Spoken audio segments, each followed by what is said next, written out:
might be found.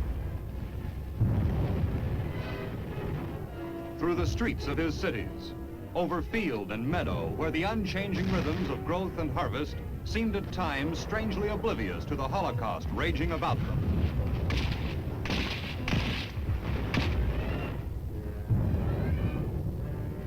We fought in cold and snow, where to the unwary or the ill-equipped, death might come from no human enemy, but from a hostile nature. We came up from the sea to beaches where literally every foot of sand and seashore had to be wrested from enemy hands.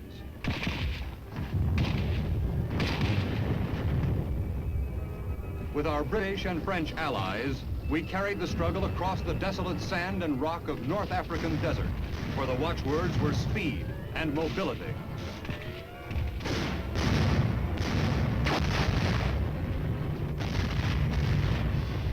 And then we fought for agonizing months and years in South Pacific jungles, where every mile of advance had to be carved by hand, painfully and perspiringly, from insect-ridden, enemy-infested tropical undergrowth.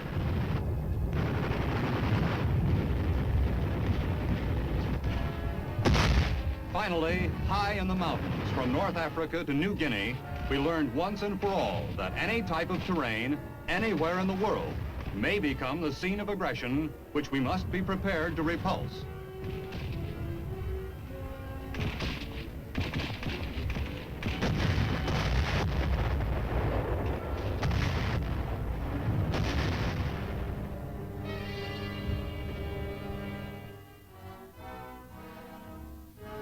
Equipping American soldiers to defend this sort of terrain is the job of the Army's Mountain and Cold Weather Training Command, here in summer session near their Colorado headquarters.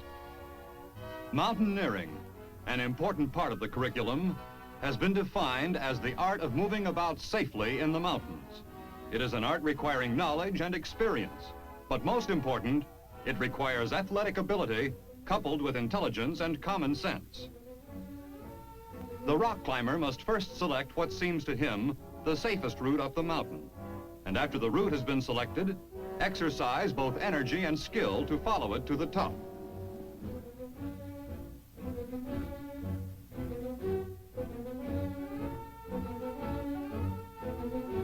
The skill of a rock climber is shown by his choice of handholds and footholds. Over the centuries during which this art has been cultivated, dozens of different positions have been prescribed for the climber's feet, and as many grips for his hands. Handholds and footholds are as varied as the situations in which he may find himself. Here, a natural rock chimney formation is negotiated by the pressure of the climber's back and feet thrust against the walls.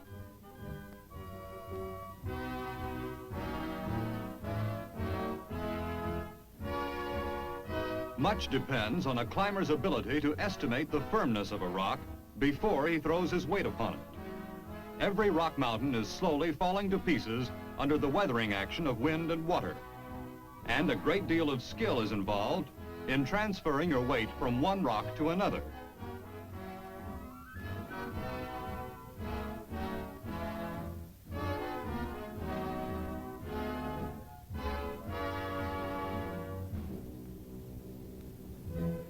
A sheer, nearly perpendicular rock face is the supreme test of any climber's skill. Now it becomes necessary to resort to that complicated mountaineering science known as rope climbing. Slack. Slack. Many different types of climbing irons, metal spikes, or nails have been designed which can be driven into the natural crevices of rocks. By using them, in conjunction with his rope, a climber learns to traverse safely smooth slopes that would otherwise be inaccessible. The rope is a climber's greatest safeguard.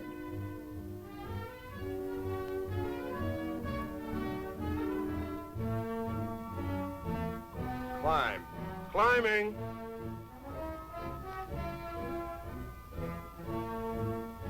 A party of men, roped together a few feet apart, can hold up a member who falls.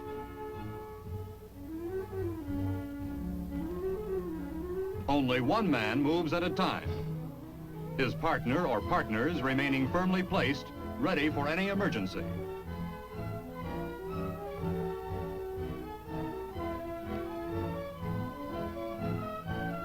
Falling. A falling body gains speed with every foot. The trick is to check the fall before too much velocity is built up.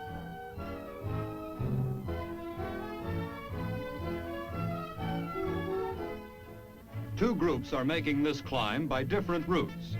As the advance party or guides for a much larger military unit, these men are interested in more than just getting to the top. They're searching for the fastest, most practical route over which to lead several score soldiers who will be porting weapons and equipment. This group has struck a piece of bad luck. A sheer, almost completely smooth rock face, only a short distance from the top. It is something that can happen along even the best selected route of climb.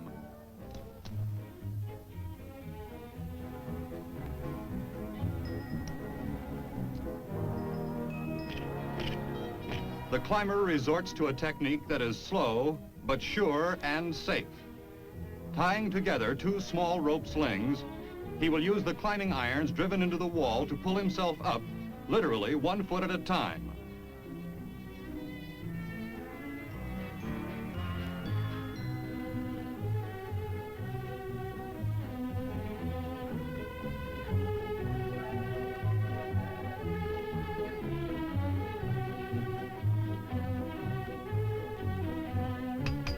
This is one reason why, in mountain climbing, the top man is usually the man with the greatest skill and experience.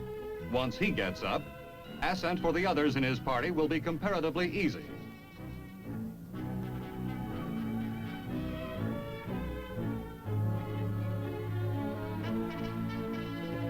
The top at last. And now the immediate job of getting his partners up with him. With luck, the other half of the party, which had the easier route, should arrive in time to help.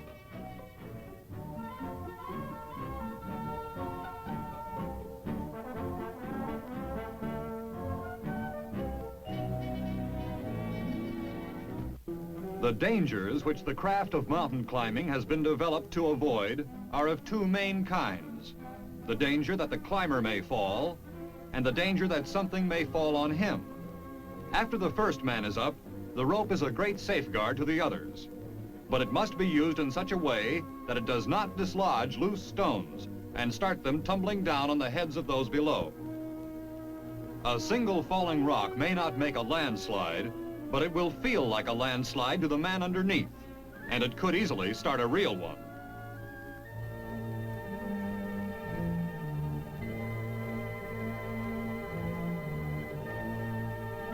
The more difficult the ascent, the more pleasure there is in arriving.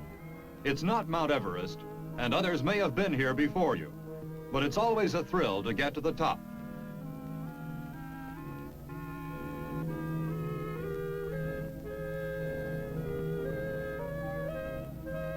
Mountain climbers find it hard to explain the fascination which their craft holds for them.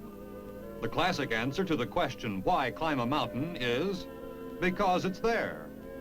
To the soldier climber, the answer is more obvious. You climb the mountain because if you don't, someone else may.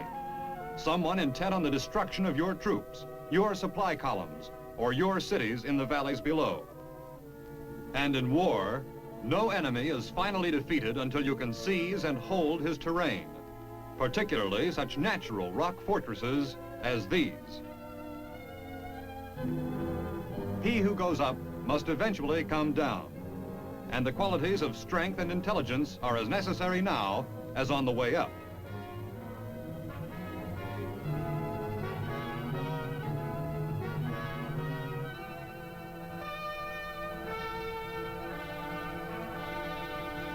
Descending is easier and faster.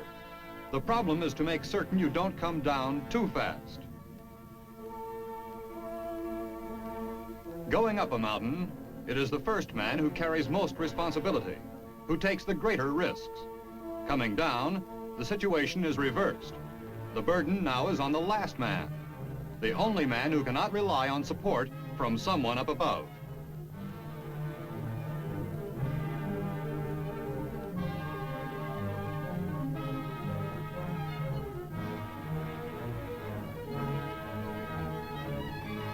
Using climbing irons and a double strand of rope, the last man lowers himself to a ledge. The rope can be freed from below for use on the next leg of the descent.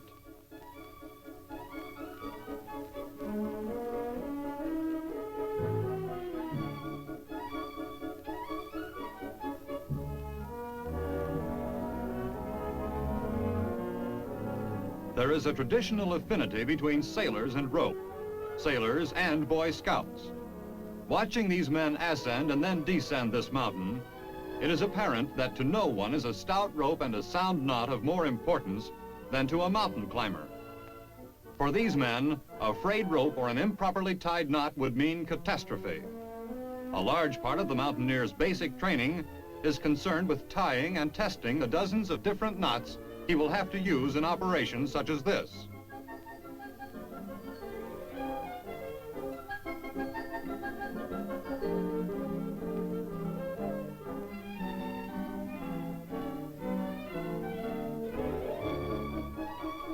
This small band of men belongs to the historic tradition of mountain guides, a tradition which began in the middle of the last century with the famed alpine guides of Switzerland. They are professional climbers with an expert's knowledge of rock and snow, which enables them not only to lead, but to assure the safety of those who follow them to their lofty destinations.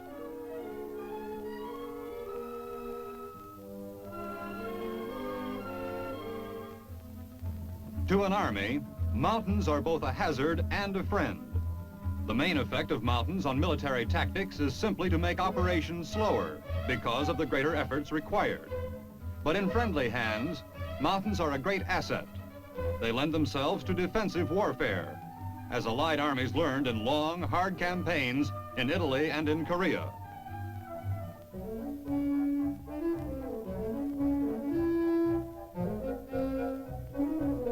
Equipment, men, and supplies of the United States Army are today able to move over the most formidable of terrain.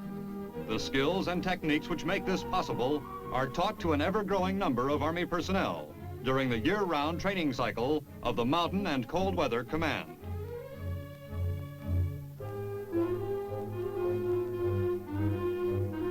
A first-class example of how not to climb a mountain. Ignore the rope and the instructions of your guide. Go off on your own. Decide you're not as good as you thought you were. Get scared, lose your footing.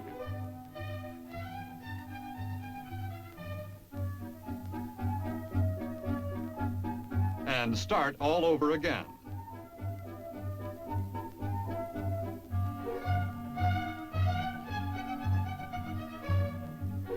Mountain climbing takes courage, but it is not as hazardous as it looks. Most accidents occur as the result of carelessness or inadequate training. This exercise and the preparation that went into it will produce military mountaineers who are both prudent and skilled.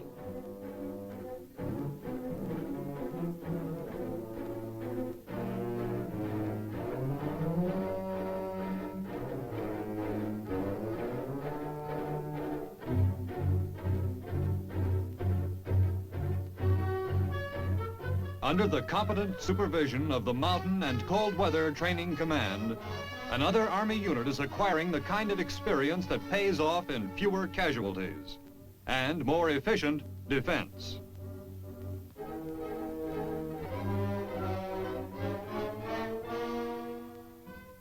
Training headquarters for the command are at Camp Hale, 10,000 feet up in the Colorado Mountains near Colorado Springs. The training cycle has both a summer season, with its emphasis on mountaineering, and a winter season, with emphasis on skiing.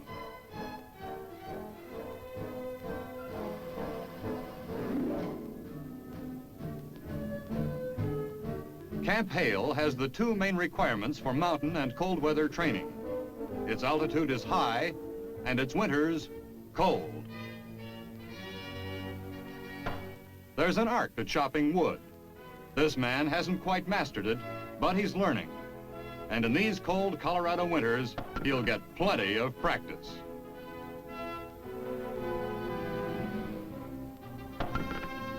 No step backward is the outfit's motto, and it applies on days when even a mule would rather stay in bed.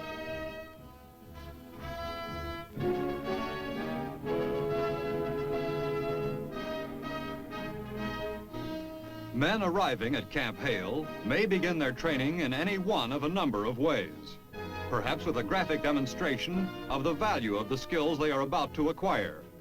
They learn that the human foot is not a very efficient means of locomotion where the solid earth is covered with 3 feet of snow.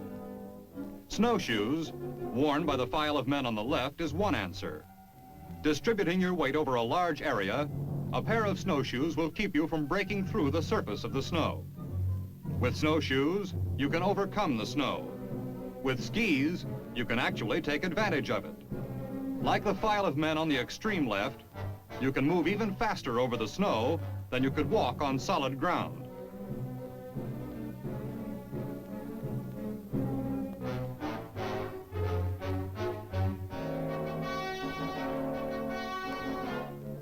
With this object lesson behind him, the trainee can be issued his skiing equipment with assurance that he'll appreciate it. A practiced civilian skier will recognize certain differences between military and civilian skis, notably the binding, which is used both downhill and for level cross-country skiing. Civilian skiing usually calls for a long cross-country ski and a shorter downhill ski. After much trial and research, the Army has developed a single, medium-length, all-purpose ski.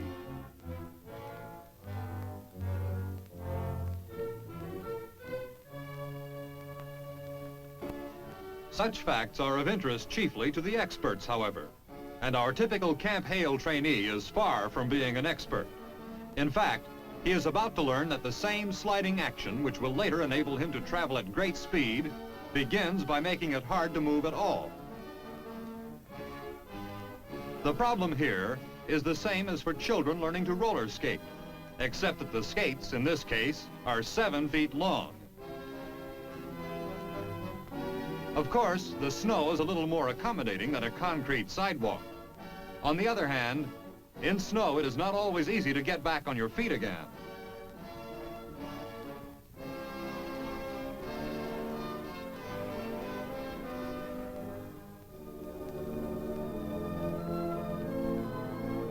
Always begin at the beginning. Clearly, what's called for here is some preliminary instruction in how to fall down and how to get up again.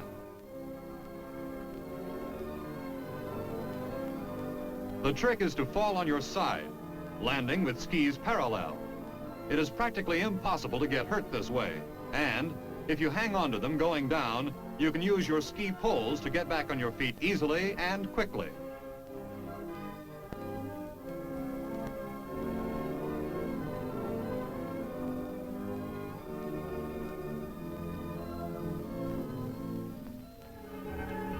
You learn faster than you expected, and in no time at all, you're snow plowing down a slope in the training area.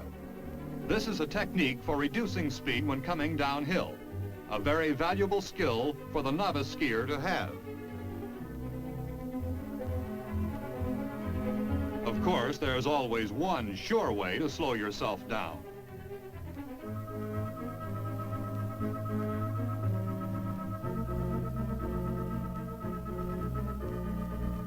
Basic skiing on the level is the first and most useful technique in the skier's repertoire. Only when that is mastered can he advance to the more spectacular downhill phase of the craft.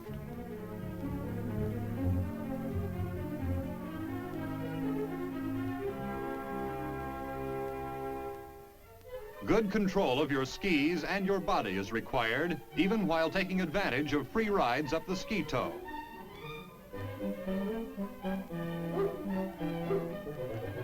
You continue to progress, and in short while find yourself feeling like a champion, which in fact this instructor is.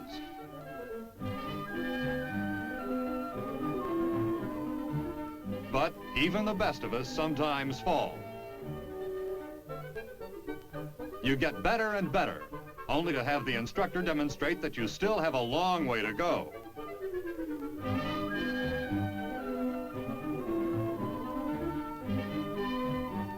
This maneuver, known as bump riding, is indispensable to the military skier, who cannot expect to do all of his skiing on the specially prepared courses of a ski resort. A downhill obstacle course. First, the instructor And now the students.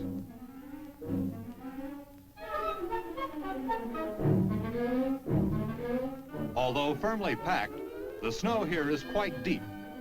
Hazardous as it looks, none of these men was injured. This is the only way to learn, and gradually, you do learn. Ski photography is itself an art. Scenes like this raise the question of where was the cameraman when he took the picture? Our big picture camera crew solves the problem on a railroad flat car.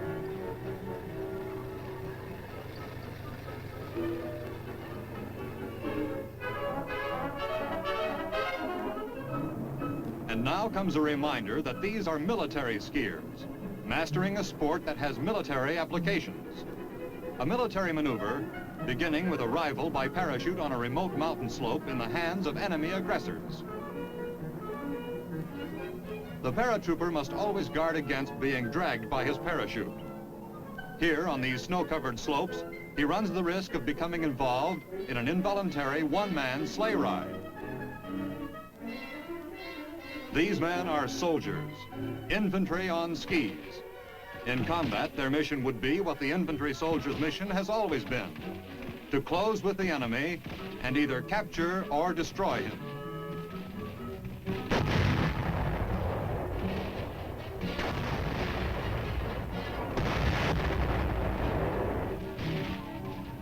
Long before arriving at Camp Hale, they underwent the basic training of an infantryman, itself a rigorous course of instruction.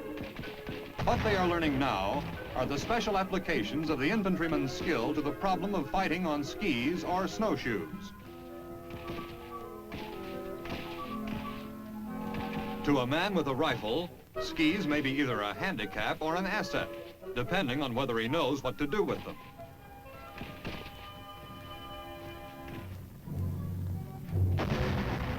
It has been said that military defense against atomic warfare requires the organizing of your army into relatively small, self-sufficient units and the employment of hit-and-run tactics. For that sort of operation, ski troops are already remarkably well qualified. Sudden surprise thrusts by small bands of self-sufficient men have always been the fundamental tactic of the cold weather soldier. This is a rigorous, often exhausting occupation. But its incessant practice by such men as these is vital to the security of our country. The reason is immediately apparent from a glance at this map.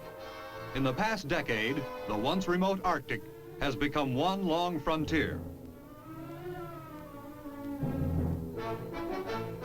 At one point along this frontier, the two most powerful nations in history lie just 56 miles apart. The Alaska of Klondike fame is today a gateway which must be guarded against unfriendly trespassers.